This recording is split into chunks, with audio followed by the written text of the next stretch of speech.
Hi gamers, back again, working on a new topic. Today we're going to talk about console wars.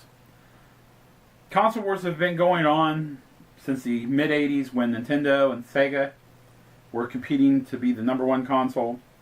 Of course, years developed, Sony jumped in, Microsoft jumped in, Sega left. From there, we talk about, which one's better, which one has the best fanboys or fanboys in general. My personal take on it is it's all a matter of opinion for us gamers. It depends on what our preferences are.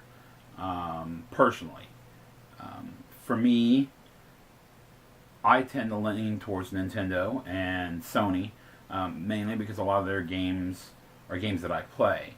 Though Microsoft does have a lot of great games for their consoles, there's not enough there to make me want to pay $500 or $600 for a new console. Though I do have an Xbox in my house and a 360, I find that I generally gravitate towards Sony and Nintendo. Nintendo is probably just that part of me that, I always love playing a Mario Brothers game or a Zelda game or Metroid and all those. But then on the same token, Sony gives me just a little bit more of what I want in variety than Microsoft.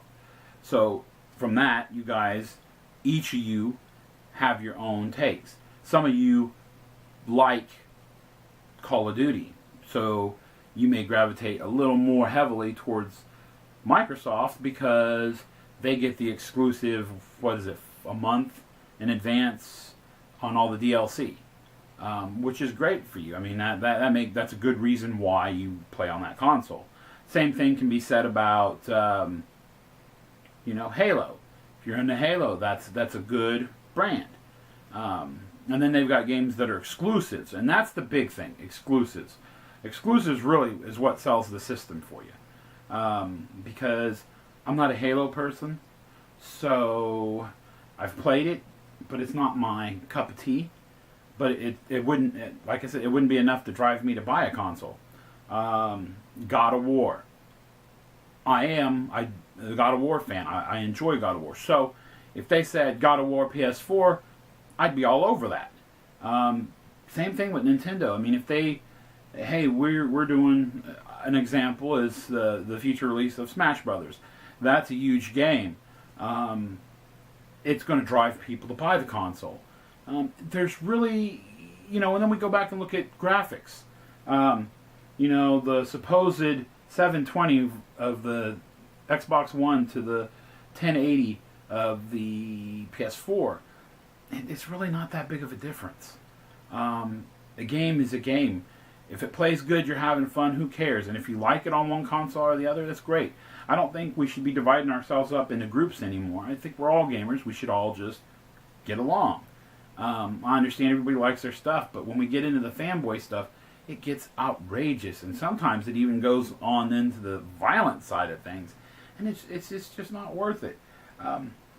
So it's something to think about. I'd like to hear your guys' thoughts. Where you consider yourself fanboys, or do you guys consider yourself just overall gamers and it doesn't matter to you? Where do you see yourself? Speaking of, I want to take a second and give a holler to my good friend Retro Jason.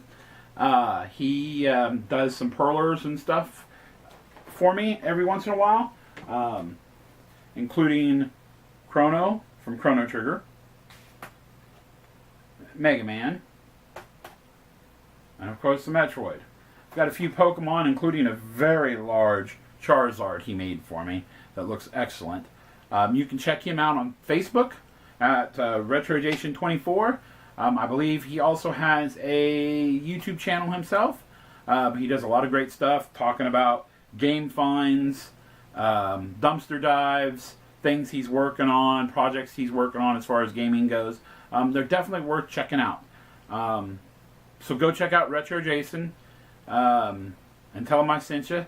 And before we go, I just want to say that little segment there, I plan on talking about some other people, including a company that works on custom made controllers for the NES and, and above even PS3 and PS4 items. So I'm hoping to have some products from them soon to show off and let you guys take a look at. So till then, game on.